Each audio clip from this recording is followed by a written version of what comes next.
Hey, what's up? This is Matt Dietz, and this is Agency Launch. This is the show where I talk about what it's like to run an insurance agency. I talk about staffing and customer service and marketing and sales. And if you can do those four things well, you'll be successful. All right, so in order to help you do one of those things well, we are in an interesting market right now, and they are encouraging agents to pivot and look at other types of coverage to sell.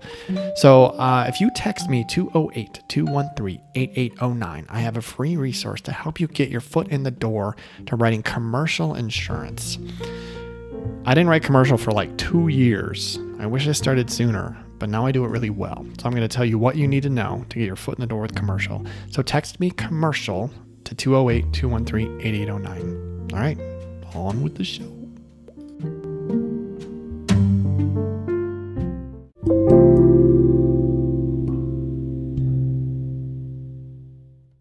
All right, so today on the show, I've got something a little bit different for you. I brought on my friend Blake Ewing, who is a agent in Oregon, and he's someone that I have worked with through some training and coaching, and he's amazing. He onboarded Medicare last year in his agency and wrote 96 policies during open enrollment, which is a massive achievement. This is something that a lot of agents are pivoting to. This is something where some agents have new access to this product, and I wanted to share with you what is possible. This was huge. He totally increased his bottom line in 7 weeks. And I wanted to have him on and tell you how he did it. So that's what this episode is about. So we're just going to get on with it. Here is my conversation with Blake Ewing.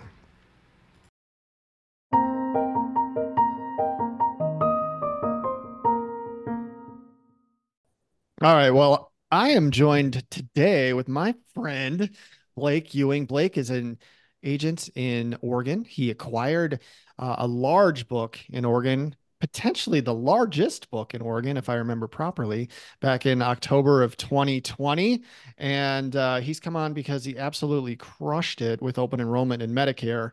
And I want to hear how he did it, and I want you to hear how he did it. So, what's up, Blake? Hey Matt, good to be with you. Yeah, thanks for Appreciate the joining me. appreciate the intro. Always happy to chat with you. I'd, Yeah. I'd tell everybody also just kind of right out of the gate here that Matt has been a great mentor, and I think over the years that's kind of evolved into a friendship, and he's kicked me business occasionally, and just you're not great at tooting your own horn, so I'll toot it for you a little bit. Matt's Thanks. a great guy and very generous with his time. So Oh, very thank happy to you. be with you here on your podcast. Yeah, it's a long time coming. So let's just take a little bit of time and talk about like what your first 3 years have been like. You acquired a large book, you acquired a team with that. I think we could spend a lot of time on what your first 3 years have been like, because there's been an enormous amount of growth and learning and like Yeah. drinking, water from a fire hose and stuff like that. But what have your first 3 years been like? And then what was the push to be like, you know what, this Medicare product landed in our lap. I really think that we have something here and I really want to go after it. So tell Yeah. me a story. Yeah. So first of all, I guess I would just say at a high level, the last few years have been an experience. Pretty much right around the time I acquired the agency. It's not the largest in Oregon, but you're right. It is a large agency, a pretty diverse agency, meaning we have personal lines and commercial, and we do life and staff. So currently, there's excluding me, I have 6 people, 6 full-time employees, and but pretty much right out of the gate, one of the first things that happened was we had a couple of wildfires that kind of right in the backyard of where my agency is here in Oregon. I'm a little bit outside of Salem, and so that was kind of my introduction to insurance. I didn't come to Farmers with an insurance background, and so it was literally kind of trial by fire. We Totally. ended up with over 150 total home losses, and Oh my so it was really kind of the blessing in it. The silver lining was that we got to see, how farmers responds, in a catastrophe, and it was really amazing to see how they stepped up and took care of our clients. And farmers is like any company. It's imperfect, but at its core, it's a company that is values driven and really cares about its agents and its clients. And we heard all sorts of horror stories about other carriers and how they didn't stand behind their clients and their agents, et cetera. So that happened right out of the gate. I had this really intricate plan with my predecessor, to for the transition, and that just kind of all went out the window, unfortunately. Yeah. And so that's how it started. And then, like I think so many of us, the last 12, 18, 24 months, depending upon, where people are located geographically, it's been a really, really hard market. Yeah. And with farmers, we've been taking rate. And so we've been, in many ways playing defense, and rather than being in growth mode from a policy and force perspective, it's really been a, kind of let's batten down the hatches and, let's just try and keep as many people as we can. And Definitely. that's not to say we haven't been writing new business. We certainly have, but it hasn't been a growth market. Yeah. So it's been, I feel like I've gotten a taste of a lot of it, but not really like a hot market in terms of being able to just win and win and win. So I'm hoping that that's 24. We're not counting on it. I think the best strategy oftentimes is hoping for the best, but planning for the worst. And that's kind of what brought me to Medicare. And I wish I could tell you that I had some that it was part of some bigger plan, bringing Medicare in house. Really, it came about um, more so because the agent that my agency had historically sent Medicare referrals to was retiring, and and so we didn't have anyone else to send our folks to. And that was the biggest concern for me, especially in this market, was we'd have a client say, "Hey, I'm approaching approaching 65. Can you do this?" And it's no. And then it's like, "Do you know someone?" And it's no. And so what are they Yeah. going to do? They're going to start calling insurance agents and asking, "Hey, do you do Medicare?" And maybe they do, and maybe they don't. But what's certain is they'll say, and we can also quote your other insurance. And Right. so obviously we wanted to avoid that. And so that led me to start looking for a new referral partner. That was where my head was at initially, was got to find someone that we can send these folks to make sure our clients were being taken care of. And that led me to an agent in the Salem area who's been at this for a long time. He's a former farmer's agent, and we sat down and met. And he's like you. He's a unicorn in this industry. For anybody out there that's listening, you may find that it's hard to get support from fellow agents, even though there's plenty of business out there for us to all win. It's so competitive, and people tend to hold their secrets close to the vest. And that's one of the things I really appreciated about you. And same thing with my Medicare partner. His name's Michael Bredimus. Is when we started meeting and talking about it, he's like, where you're situated geographically, my office is situated in kind of a more rural area. He's like, nobody out there is really doing it the way I do it. And so instead of just saying, yeah, send me all of your referrals, he said, you really ought to bring it in house. And oh, by the way, I'll help you. Wow. And, I was just so taken aback by that. That's awesome. Yeah, and honestly, it makes me want to give back too, which is part of why, I agreed to come on and meet with you, giving back to you, but also giving back to him. And also just wanting to give to the bigger agent, our agent family. Yeah. But No. that's what that's at that point, and I started talking to him about my book. And sorry, Matt, I think you were about to say something. Go ahead. No, what year was this? This year, like 2023, was that when you were doing this with this guy? Yeah, this was like late spring 23. Okay. Yeah. So and so yeah, so we started so we started working up a plan on how to really take off, biannual enrollment, which is October 15th to December 7th.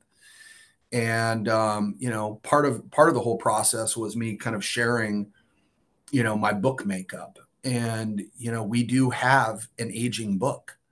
I didn't fully understand that when I acquired the agency. I didn't know enough about insurance and the dynamics of insurance. I knew, that residual income is powerful, and that was part of what attracted me to insurance. And so that was something that started to occur to me as well. Is what's really a threat to the business? The age of the book, actually, in kind of a bit of irony, has the ability to become a strength, right? Absolutely. So, Yeah. anytime you can turn a threat into, suddenly, an opportunity, it's like, wow, okay. Yeah. Because I do have a lot of clients that are, let's say, 63 to 99, some actually older, um, in the neighborhood of 1,000. Oh my God. And so yeah, so that's kind of what took it all off. Yeah. So, I mean, that's an opportunity that had been lurking in your book ever since you bought it, right? I mean, it Well, was and there the before whole time. Yeah. before it's been under both my nose and my predecessor's nose. Yeah. So, excuse me, I onboarded Medicare, whatever, 10 years ago as just a way to offer something to my current book. It wasn't something that we sought through external marketing and things like that. I, like you, do not like to refer business out. There are very few products that I don't offer in-house. And if I got people asking me regularly, Matt, do you do long-term care? Matt, do you do disability? We'd onboard those, you know, products, but nobody's asking me for that stuff. So once a year, I might get someone that's like, do you do long-term care? And I'll bounce it out to somebody who I have a relationship with, but for Medicare products, I was courted by, a recruiter with United Healthcare, and she was like, you should sell Medicare. And she was right, and so now it's a part of our process here. It has been for a while. It provides us with a residual income, and it's something that we seek just to write. We look to write a couple policies a month is all. And over 10 years, that adds up. You know what I mean? So, but you did something a little bit different. You shot yourself out of a cannon this year. We were down at an achievement club in the summer when they announced that this was coming. My company is trying to infuse us with more lines of income because it's hard out there right now. There are certain places in the country where we're not even allowed to write, homeowners or auto, or there's a Sure. limit to how much you can write and things like that. So I thought this was a good pivot for the company to open up to its agents, and you took full advantage of that. So once you learned in whenever that was, late July, that this was coming, you'd already done a little bit of work kind of getting ready for it. So what kind of preparation did you do between whatever, July and October, to grease the wheels for this 7-week sprint that's coming? Yeah, it actually even started before that. I'd actually started working on all of this even before that announcement. And Right. but so for me, and I had spoken to you about Medicare before, and Hmm. you had recommended, that I bring it to the agency. Yeah. And you coached me for quite some time, and so you were aware of a number of my other challenges, right? My staff was 6 or 7 or 8 and had ballooned, and I wanted to keep part of the staff but not keep part of the staff, and so I ended up shrinking. Some of it natural attrition, some of it had to make the decision for people. But so there anyway. All of that is to say, there were a lot of things that kept me from jumping into Medicare. It was Sure. something that I didn't just disregard your recommendation, but you also said, "Hey, look, it's not only is it insurance, but it's medical, and Yeah. it's the government. It's the government and medical. Like, what a combo, right?" and Right. and so anyway, I that kind of, I don't want to say intimidated me, but it it kept it lower on the priority list. But what I ended up deciding, and this is a personal decision. I know that your decision has been that you want to work with one or two carriers and really specialize and know those products inside and out. I've taken a slightly different approach in that I want to offer every carrier, Right. just regardless of, because that's something to think about. If this is something that you want to pursue, is there is continuing education that you have to do every year. You have to do your AHIP, right, Mm-hmm. which is mandatory. But then beyond that, each carrier has its own annual certification that you have to complete in order to remain eligible to sell their products and in order to continue to receive your residual commission for the policies that you have. Right. So even knowing all of that, I still made the decision that it was important enough to me, that I wanted to offer all of them, even though, like, going through this annual enrollment period, and the actual number, I think what I ended up doing for AEP was 86 or 87, which put me to a total of, I'm now at 102, but at the end of annual enrollment, I think I was at 95 or 96. Yeah. And so I had managed to do some 64-year-olds turning 65 in the lead up to annual enrollment. So that's kind of where the additional numbers came from. But of the ones that I wrote, probably 90% of them were with two carriers. Yep.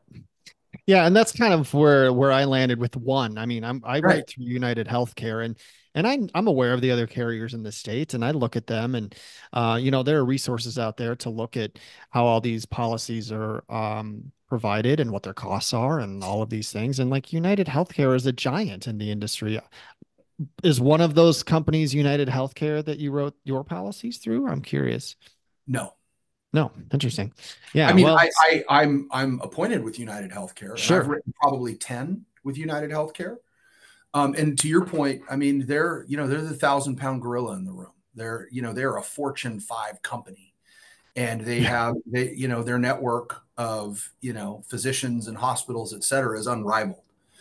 And so there are scenarios where they are the best option. And Yep. really, someone is going to be in Pennsylvania listening to this or something, and the carriers that I write with most of the time or that you write with may not be the best option. Right. And so it's really about understanding, and that's something that Matt could help you with, how to figure that out. But one of the carriers that I wrote with primarily, is a local Oregon company called Atrio, and then the other primary carrier is a company called WellCare, which is with HealthNet. All right. So, And like, well, let me ask you real quick, like, with all these companies, like the coverages and the language are all pretty similar, right? You've got copays and you've got, you know, maximum out of pocket limits, and you've got you've got a slew of like these products are awesome. Like they're so, awesome. And yeah, the and they pricing, really sell themselves. the pricing is nominal, really. I don't know. It's incredible how they do what they do. But let me ask you, Blake, it can be intimidating to be like, good Lord, I have to get appointed with 8 different companies and I have to do all this stuff. And, but in reality, you know, you mentioned you were, it's intimidating. You're like, oh my God, it's the government and now there's health insurance and all this other stuff. But to learn how these products work and to be comfortable enough to sit in front of a client and sell them, like if you really put your nose to the grindstone, how long would it take you to learn to sell one of these products? My advice is get yourself a mentor.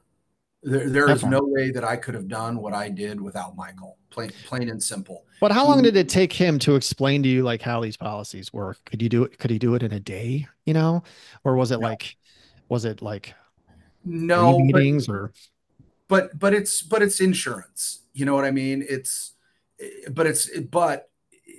alphabet soup, because there's original Medicare, there's Part A, there's Part B, Medicare Advantage is Part C, and prescription drugs is Part D. And oh, by the way, there are supplements. And would you like a right? G or would you like a K? And I know. and and and so, but when you get past all of that, it's still insurance. And you hit on a few of kind of the really key coverages, right?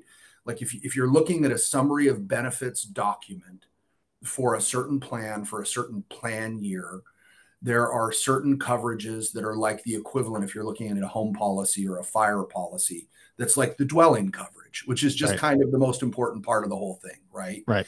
And then there's ancillary coverages, like, so one of those would be your max out of pocket, which basically means if something catastrophic occurs to you in your health, what's the worst case scenario for you, the beneficiary? That's what clients are called in Medicare, as beneficiaries. And so there's two or three of those kind of really key coverages, right? There's what is your maximum out of pocket? What is the premium? You know, oftentimes these plans, there's zero premium I beyond know. their Part B premium. It's And so unbelievable. it's nice, you know, even to bring this into your agency and environment. I know my staff has really enjoyed it, even though I've written every single one of these applications. It's been coming up. So let me ask you this. You wrote 96 policies during open enrollment, right? Give or take one or two. How many people did you get in front of that did not buy from you? I mean, honestly, there weren't a lot, you know, and my philosophy in my agency is doing well by doing good. And we extend that to everything we do in the agency, including Medicare. And so what we've told people is, you know, sure, we'll review your plan with you, of course. And if the plan that you're on makes sense and you're Absolutely. happy with it, you know, that'll be the recommendation that we make. If we need to make a change, or we believe after, you know, considering everything, that a change makes sense, we'll recommend that too. So I don't know. I mean, I would say I probably had like an 80 to 90% close rate. Right? Yeah. Say that Most, again. most, yeah, probably 80 to 90%. Do you have that ratio anywhere else in your book? I mean, if you multiply it by like 7 or 8, yeah. No, I mean, no.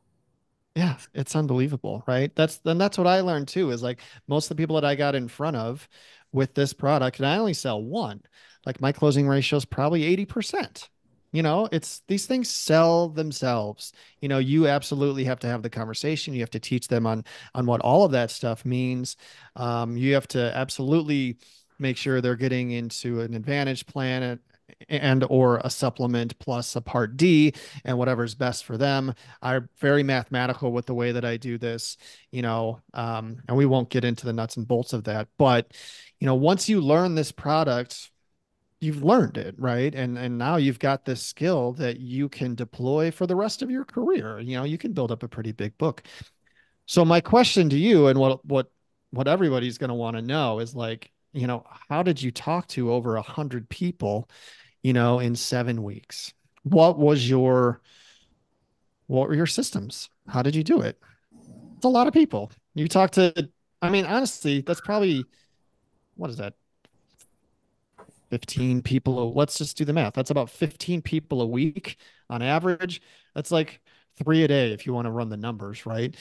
When you say it like that, that's not that big of a deal, but you have to do it for 7 weeks. That's where the big deal comes in. So, how did you prepare your agency to do this? How did you set the appointments to have the conversations? And, you know, how did you get all these policies on the books?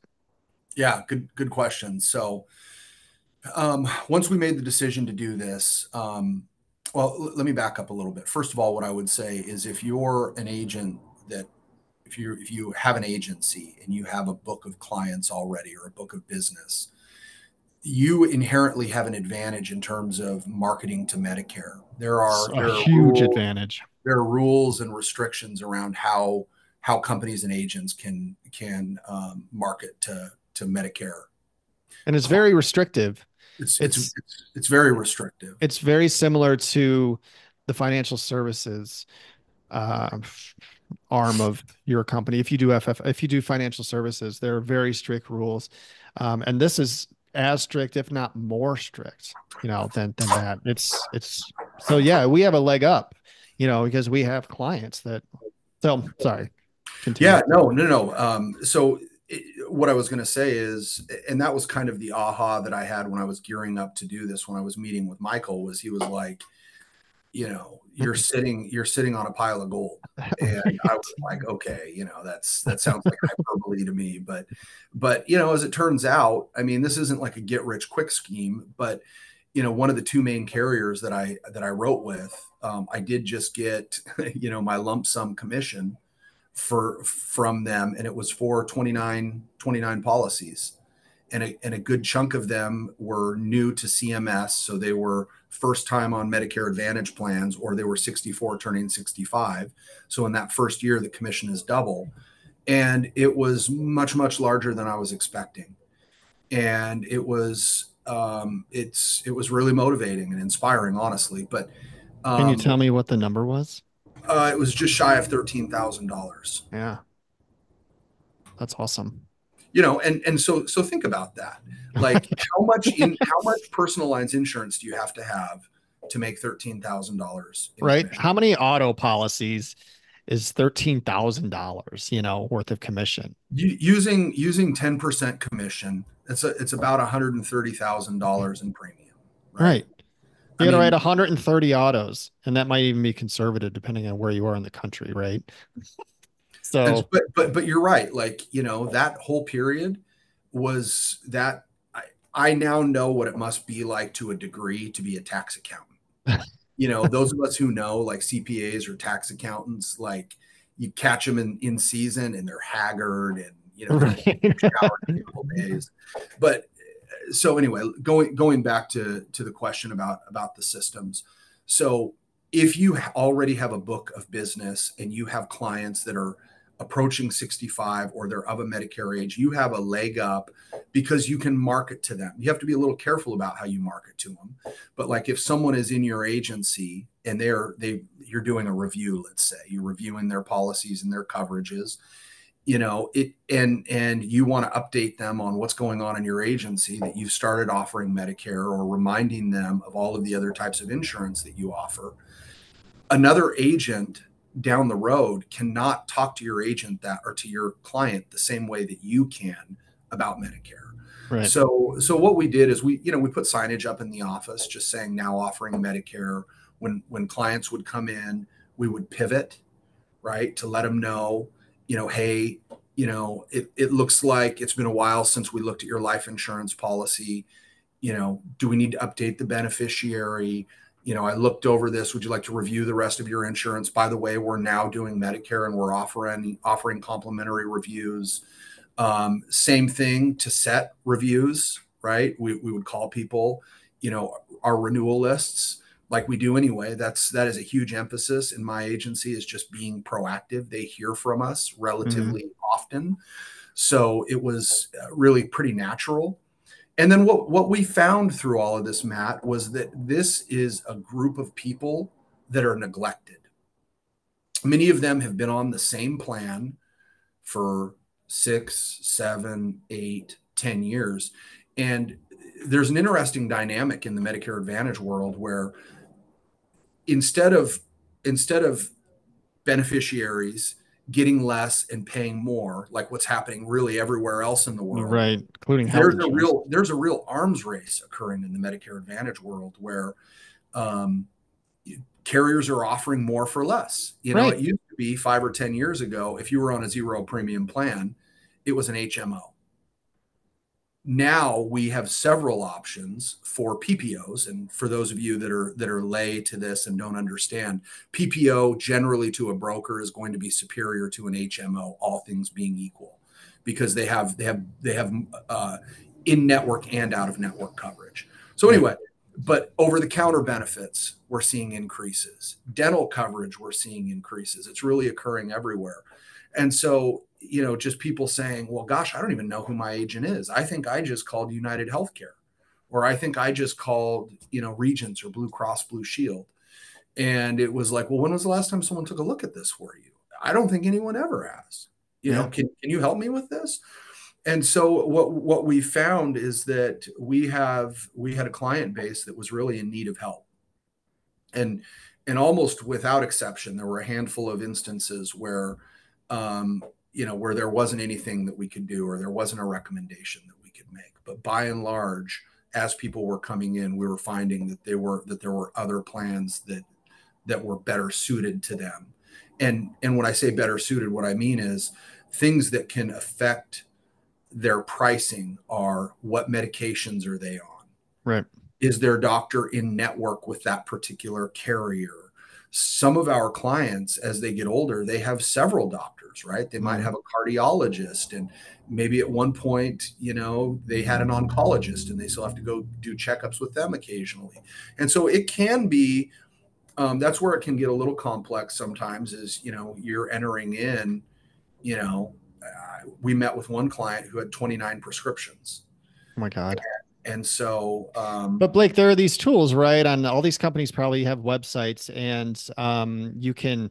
There are great tools with most of these companies that make your job easier, right? So you can do a predictive, prescription cost if they know what they're taking. You can go to their website and you can find the place on the website that says, "Hey, enter your medications," and you could put all 29 in, right, and hit enter, and it will show you what the monthly cost will be per plan, based on what they're taking and what it would cost per month and stuff like that. So there are a lot of things that are built into these companies and these products that will make your life easier. I mean, every website has which doctor is in network, and you can search for doctors in networks and stuff like that. And then with the prescriptions. And so they're pretty user friendly from what I've experienced. Would you agree? Absolutely. I mean, and they have to be really careful, right? It's what you're describing with the prescriptions. It's called a formulary. All of the Right. carriers have a place where you can enter the prescriptions, and it will give an estimate of what their annual cost would be, including premium and so forth. One other tip that I would share, the tool that I actually use most is called Medicare.gov, and Hmm. it's a government site, and you can go in and you enter their zip code, and so it pulls up the right county. That's what plans are available to our clients is dependent on what county they're in. Yes. Like, you might be in a city that has two counties, that run right through the middle of it, and what plan, you're a beneficiary in X county, what plans are available could vary from what's available in Y county. And Yeah. so it's kind of an interesting dynamic. But Medicare.gov, you enter the county, you enter the prescriptions, and it will actually show you. All of the carriers have an obligation to upload their formularies and costs to Medicare.gov. Yeah. And actually, this tool, Matt, is a big part of why I made the decision to have access to all of the carriers. Because if you go to Medicare.gov and you start entering stuff, and if you only have, let's say, Regents, and Regents isn't a contender when you enter all of those prescriptions, now what do you do? Yeah. Right. So you could see which plans are most competitive or off or where you're going to have the most wins or whatever. Now, this is a public website. Like you don't have It to have is. a login for this. Anybody can use this site, but very few people know about it, so Well, and for the typical person who doesn't have any sort of experience or background or training, it's a lot to navigate. Especially imagine your grandparents, trying to go to, a website right. and enter in prescriptions and navigate through all these different, policy line items and coverages, and so it is a lot. But one of the advantages is because it happened a number of occasions during annual enrollment where people were going to meet with another agent, right? And I would, if I met with them first or if I met with them second, either way, I could say, what carriers were they presenting to you? Right. Were they presenting you with all of them, or did they have access to all of them? And so that also went into my decision making around wanting to have access to all of them. Is I wanted that competitive edge, and I was going to go big with this, and so it was going to me personally in my agency, it was going to be worth the extra work of doing the Yeah. certification each year. So if I'm hearing you right, the way that you set these appointments was just you told everybody that was really eligible, you were offering them essentially reviews. These you were bringing this to their attention just based on, regular daily activities, would you say, like in a phone call if they called in, or if you were offering a review, really you guys just added the line, oh, by the way, we just started offering Medicare. Did you ask the next question, you know Is there anything we can do to help you with that? Would you like to come in for a review of that? Like, how did you get him in front of you for this product? Well, it's usually more of a question around, who's your carrier? Do you have a Yeah, supplement? Are you on a Medicare Advantage plan? Do you have an agent? Is someone taking care of you? Is this something you feel confident that you're getting, that you're on the plan that really you're best suited for if it's been 8 years, right? And so that's, there's a number of different ways that you can frame that. so did Um, you train your team though to ask those questions? Yes, and Yeah. honestly, some of this was our first season, right? So Right. there was a lot of trial and error that went into this. But the main thing that we wanted, kind of the place that we were coming from, Matt, was that we want to help our community. We Yeah. want to help our senior citizens. We want to help our clients with this.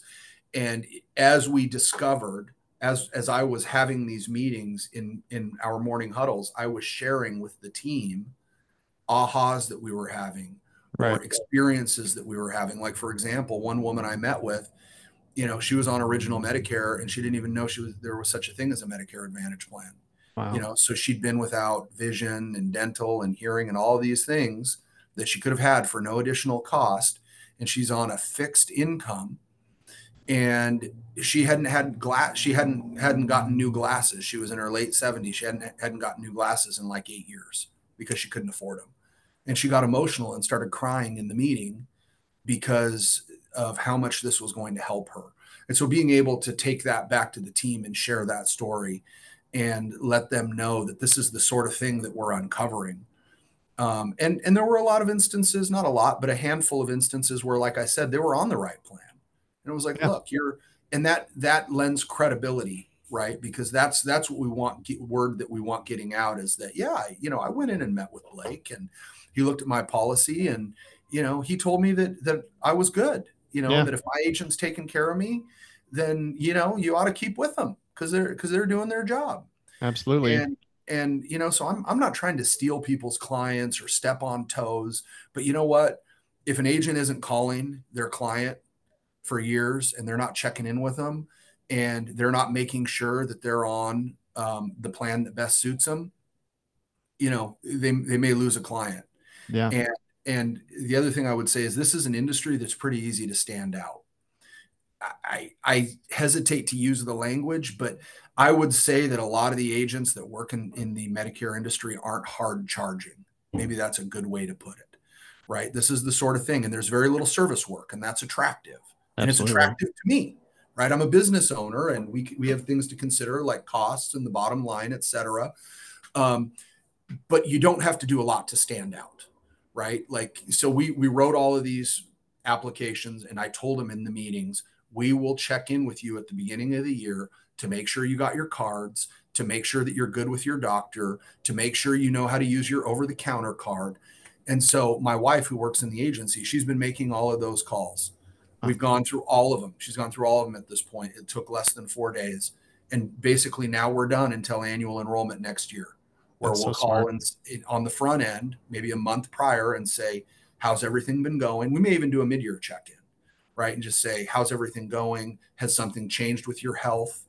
Have you been happy with your carrier? Would you like to come in and look at the other options? Because we know how that is, right?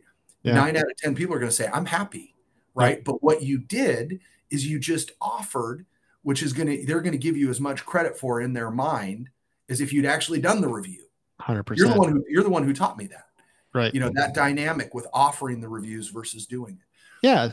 I always And say it's like getting invited to a party, but you don't have to go. Right? It feels great to be invited.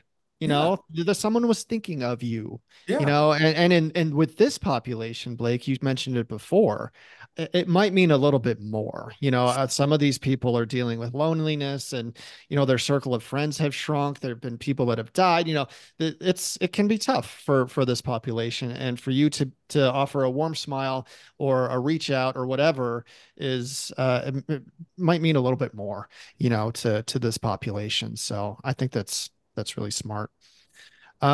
What's your plan throughout the, you know, January to October 15th? Like what do you guys have in the works for trying to write this? I mean, So we're working The open open enrollment. enrollment's a little like open enrollment is like opening day, right? Like that's where all the stuff happens. But you've got people that are aging in, right? Your 64-year-olds that are turning 65, they can buy these products, any time of the year. I also think that you can change supplements mid-year. Is that right? Do you know?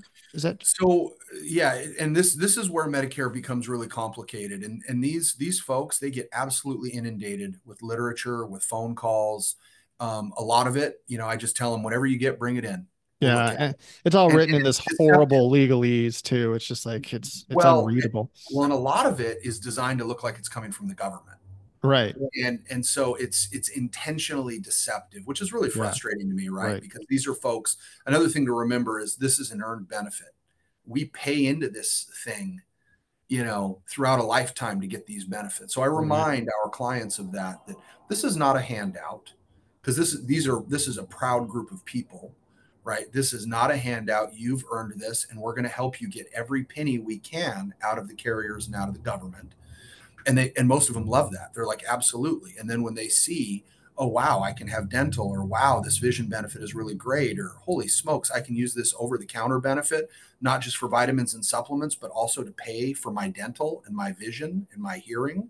Like these carriers, some of them are now saying, depending upon if they're on a limited income subsidy, if you're all stocked up on vitamins, go ahead and use that for groceries. Like they're getting really creative in terms of how they're trying to help these folks, which is really amazing. Yeah. But so where I was going with that is there are several election periods. There's the annual enrollment period. That's 10/15 to 12/7. That's what we wrapped up. Not to be confused with annual enrollment, there's also open enrollment, Right. which runs from 1/1 to 3/31. So we're now technically in open enrollment, but there are only certain people that can move in open enrollment. You Right. have to be on a Medicare Advantage plan and move to another Medicare Advantage plan, or be on original Medicare and move to a Medicare Advantage. You can't do anything with supplements during that period. Okay. And then like you were saying, there's initial election period, which is when you are becoming of a Medicare age, so 65. And that's 7 months. That's 3 months prior to their birth month, the birth month, and then 3 months after. That is when they Right. are eligible for that initial enrollment. Yeah. There's AEP and OEP and IEP. So all Oh, these and new there's SEPs, which is SCPs, special special enrollment. enrollment. Yeah. Right. So if you move in from out of state, or if you lose a job, or you're coming off a qualified plan or something like that, yeah, that's similar to regular health insurance, where you have a certain period of time to get on one of these plans. So yeah, do you have any feelers out for for writing policies in the off season, between January and October? Like, what are you doing to write more policies? Oh yeah, yeah. I mean, our philosophy going forward, it kind of hurt a little bit, to realize that in 22 we had like 40 some that were turning 65. So we Right. have our list of folks that are turning 65 this year. We're trying to make contact with them, trying to help guide them through that, because it is a stressful and complex situation. Yep. And then we're still continuing to work open enrollment. It's not as busy and feverish as it was in annual enrollment, but I'm okay with that. But our goal for this year is to add another 100 clients. So by the end of 24, we'd like to be at around 200 clients, Right. 200 Medicare clients. And the goal in all of this wasn't to take away from anything we were already doing, right? This is intended to be, and that's part of why I'm doing it all, right? In terms of the enrollments. This is just one more pivot that the team can make, setting these appointments. And, I have incentives for them to do that. They're incentivized to do that, just like, they're incentivized to try and uncover, commercial opportunities or personal line opportunities.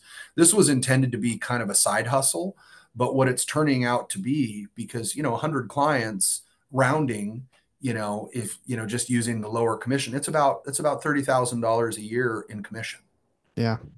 That's a lot of trips to the old Sizzler, Matt. You could supersize anything you want at that point. Yeah, I mean, I've learned it early in my career, and I try and teach it, but like sell what's on sale, right? Like we're in an industry right now, and especially if you're captive, some of our products are a little more oppressive to sell from a competitive standpoint. Maybe your home and auto is out of whack with some of your competition in your state or something like that, or you're struggling commercially. You know, we have the ability to sell many different products. We are not just selling health insurance or just selling Medicare or just selling life insurance. You know, the job that those people have, I respect incredibly because they're locked into just one product. We have a suite of products, and I think that, if you can have the right mentality and you can look at what you're offering and be like, what's working for us the most, right? What's going to give us the most wins right now? We should focus on that. I mean, that's just common sense, right? And now that we can sell this product, which we've all had the opportunity to do, but now it's just become a little bit easier for some of us. um, I would encourage you to learn it. I mean, it's January, right? This is a great goal to be like, I'm going to be ready for open enrollment. You got 9 months to get ready for it. That's plenty of time. So, any final tips that you give to someone that wants to onboard this product and have a lucrative, fall and winter next year? Yeah, I mean, I just, I was just sitting here thinking, if I had just listened to us talk about this, I'm not sure if I would be more or less motivated to try and do Medicare, because there are pieces of it that can sound intimidating. So I want to acknowledge that. But what I would say is, um, if well, really, whether you have, an older book, or whether you have, a ton of clients that are in their 60s or not, you should do it. You really should.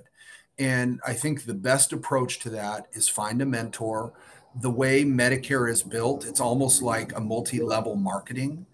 um, there are, but it's like, Uplines and yeah. yeah, yeah, there's uplines and downlines, and so there is someone out there Mm. that will help you, and not just out of the goodness of their heart, because it will help them grow their team or whatever. Right. So while there's a lot to learn, it's something that you can learn pretty quickly, especially if you are really diving into it. So I would encourage anyone that's thinking, gosh, that sounds pretty good, but I'm just not sure. Just do it. It's one of those things you won't regret. The interactions are different than most of the interactions we have selling insurance or having conversations about renewals. This is a way to really make a meaningful difference in someone's life, right? A lot of what we sell insurance wise, it's intangible. It's something that we pay for, but we hope to not have to use. And so that can create frustration for people having to constantly pay for it. But with Medicare, it's, you're selling something that's free, to them essentially, Yeah. oftentimes. And so it's been a boost to my agency beyond just what it's going to mean to the bottom line and to our financials. I would say it's been a boost to the morale as well. Because the Sure. clients are just so appreciative. They're excited about it. They talk to their friends about it. We're already receiving referrals and phone calls, and so there's something that's just really kind of neat and contagious about it. So Yeah, and um, I'll bet the sense of accomplishment that you and your team feel, again, it's layered, right? I mean, you gave your company a boost in income, which is great, but you helped 100 people, with something that's very important in this time in their life, and those conversations won't be forgotten by them, right? And you've made an impact and a positive impact, and you've helped them. So like, to have all that concentrated in a 6 or 7 week period, you just have to, I would imagine you all have an extra bounce in your step, and are excited to do it again or continue to do it, right? Yeah, no, absolutely. It's been a really good experience, and having mentors, like Matt, or like Michael, who are willing to help, that can make all the difference. So Yeah. Well, hey, buddy, I am out of questions, but I've been wanting to have you on ever since you told me what you did. I'm like, God, we got to share how you did this. So, Blake, you are an excellent agency owner. Like, you are very smart with the way that you approach things. You are very thoughtful. you're kind, you do right by your clients, you do right by your team. Like everything that you do, you can tell like that you're really doing it for the right reasons, you know? And so, you know, I'm just grateful that we have had a chance to cross paths and that we are friends and that we've had the ability to kind of help each other out. And I appreciate you coming on and sharing your story and helping agents, you know, learn how to do this. So thank you. Well, I appreciate that. I do try, and I've had good examples set for me, and you're one of them. Again, just kind of toot your horn. You're a great agent because you're a good person, Matt. You care for people, and it's a lonely world in insurance, and it's a lonely world as a business owner. And so to be able to have a mentor and friend, to help with all of that, it's really meant a lot to me. So Thanks, buddy. yeah, All right. absolutely. Happy New Here's Year. Happy New Year. Here's a good All righty. 24. We'll That's talk to right. you Let's soon, crush buddy. it. All All right. right, See man. ya. All right, Bye. bye.